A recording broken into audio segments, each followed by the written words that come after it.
And this is an extremely important problem. So please make absolutely certain that you understand how to do this particular problem, because this kind of calculation we'll be doing a lot in this entire course. Okay, so what this problem is saying is that you've got a non-conducting spherical shell. What does spherical shell mean? A spherical shell just means a hollow sphere. It could have a very thin wall or it could have a thick wall. The inner radius of the shell is R1 and the outer radius of the shell is R2. Okay, so the inside part is hollow. When R1 is very close to R2, that's what we call a thin shell. Okay, so this is a thick shell. And it's made up of non-conducting material.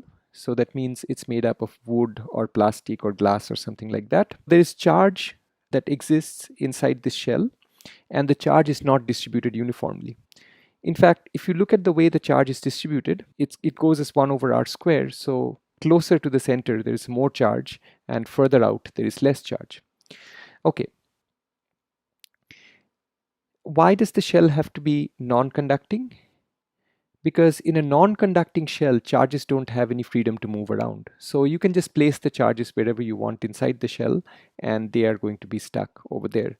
If this were a metallic shell, on the other hand, what would happen is that the charges would just want to get away from, as far away from each other as possible, and so they'll all end up on the surface of the shell, and there would not be any charge in the inside part of the shell. So they'll all, because they're all repelling each other, so they will end up on the surface in order to be as far as from each other as possible. But in a non-conducting shell, charges don't have any freedom to move. In non-conducting material, charges don't have any freedom to move at all.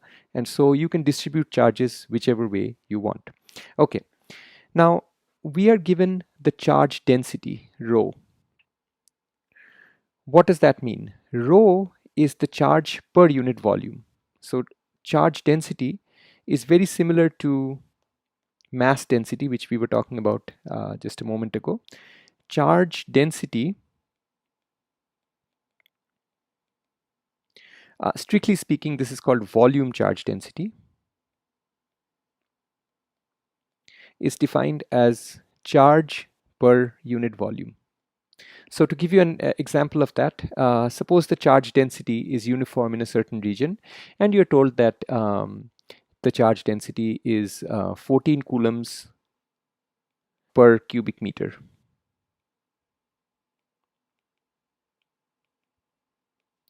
So what is the charge density in, and this is uniform. So the charge density is the same everywhere. What is the charge density in a box that has a volume of maybe 3 cubic meters? So the total amount of charge in a box of volume 3 cubic meters would be, the charge density is uniform everywhere inside the box, so it would just be 14 coulombs per meter cubed multiplied by 3 meter cubed. In other words, it's 42 coulombs. So that is what charge density is. It's the charge divided by the volume, and if you multiply the charge density by the volume, you get the charge, right? Okay. Now the thing is that the charge density in our previous example was uniform. So the box had uniform charge everywhere, but in this example, the charge density is not uniform. So the charge density in fact depends on radius, right? So that is a problem here, which is what makes this problem complicated. Okay, so we have to figure out how much charge there is inside the shell. Once again, to repeat myself, if the charge density were uniform, this would not be a problem at all. All we would have to do is find the volume of the shell, which is the outer volume minus the inner volume, and then multiply that by the uniform charge density, and we would get the total amount of charge, just like we did in the case of the box. But the charge density is not uniform. It depends on radius. And so it's not immediately clear how we are going to do this problem. Let's think about it. So let me just draw a larger diagram.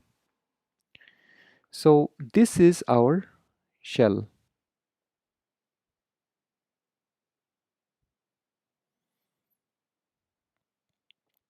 I'm drawing these circles, but please keep in mind that these are actually spheres. It's not possible for me to draw a three-dimensional sphere on a two-dimensional surface. So you'll have to use your imagination and keep in mind that these circles are actually, they actually represent spheres.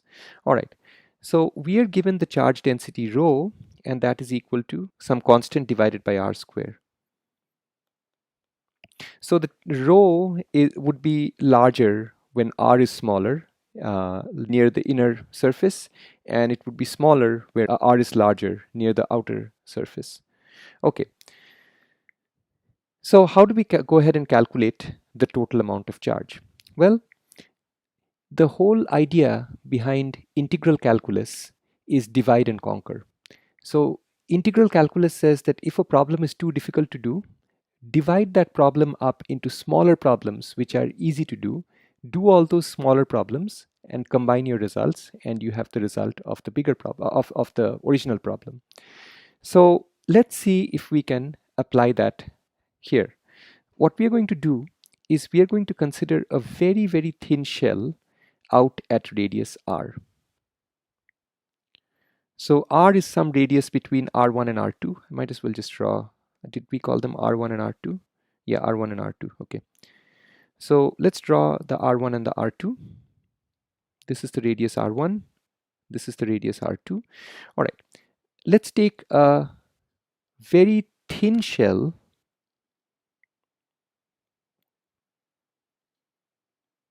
Just imagine that this is an incredibly, incredibly thin shell. Its inner and outer radii are practically the same. All right. And let's say that the inner radius of this shell is r, and the outer radius is r plus dr. In other words, the thickness of this shell is just dr. All right, so to make this thin shell really clear to all of you, I'm going to show you an image. So I'm going to try to give you a three-dimensional visualization of this yellow, thin yellow shell that I drew, and it looks like this. So it's this is supposed to represent the very thin yellow shell that I drew. So this is a shell that has that is hollow inside, and its inner radius is r. Outer radius is practically the same as the inner radius, just a slight difference. So it's r plus dr. Dr just represents a very, very, very small, infinitesimally small change in r. Okay, we want to find out the volume of the material of this shell. So in order to find the volume of the material of this shell, we have to we can proceed like this. We can use the formula that volume is equal to area multiplied by height. So you're all familiar with that. Volume equals area multiplied by height. So what is the thickness of the material of the shell? So that thickness is clearly just dr.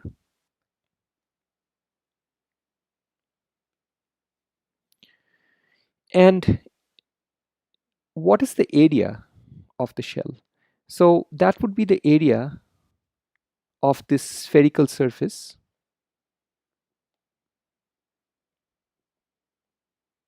What is the area of this spherical surface, the inner surface of this sphere? The area is going to be clearly 4 pi r square, right? So in order to find the volume of the material that makes up the shell, I need to do area multiplied by height. So the area is going to be 4 pi r square. The height is going to be dr. So here's another dr. Just imagine taking this material and that makes up the shell and laying it flat on the table, right? So the thickness would be dr, and the area would be whatever area it has, which is 4 pi r square in this case. So the volume of the material of the shell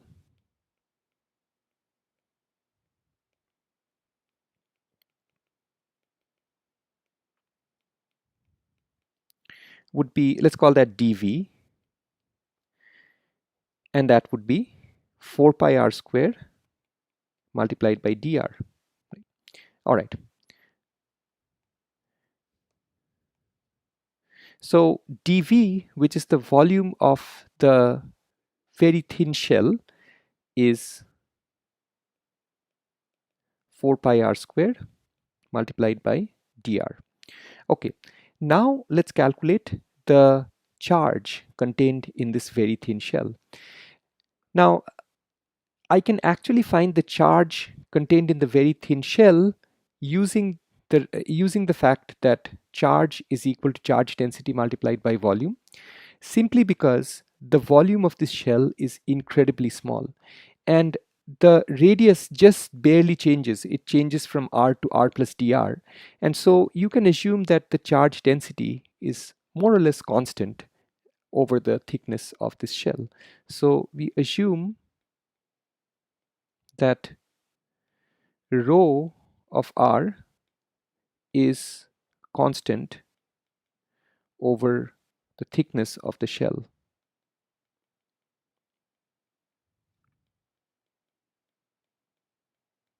Just because dr is extremely small.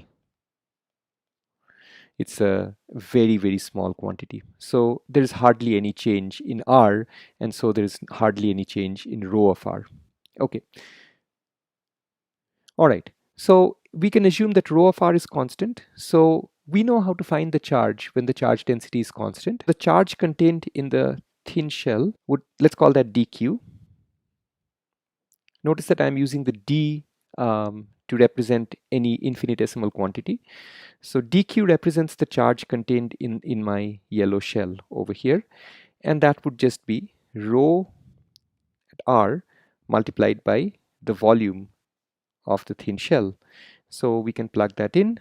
Rho at r is b divided by r square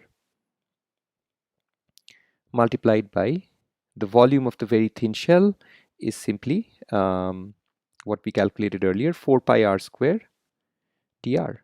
Okay, and you can clean that up a little bit. The r square cancels out, and so you get 4 pi b dr is the charge that's contained in this very thin shell. So now that we found the charge contained in this very thin shell, we can easily figure out the charge contained in the entire shell, right? How do we do that?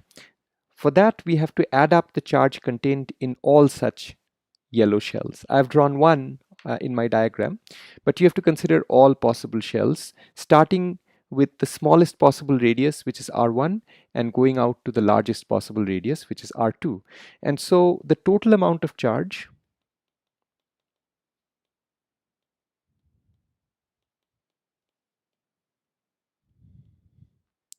would be the integral dq. So let's call that q. That would be the integral of dq, and so that and you would be integrating from the smaller radius r1 to the larger radius r2. And so if you just plug in what we got for dq, it's 4 pi b dr from r1 to r2, and so that's going to be 4 pi b multiplied by integral of dr is just r, and so that is going to be 4 pi b r2 minus r1, which is the answer.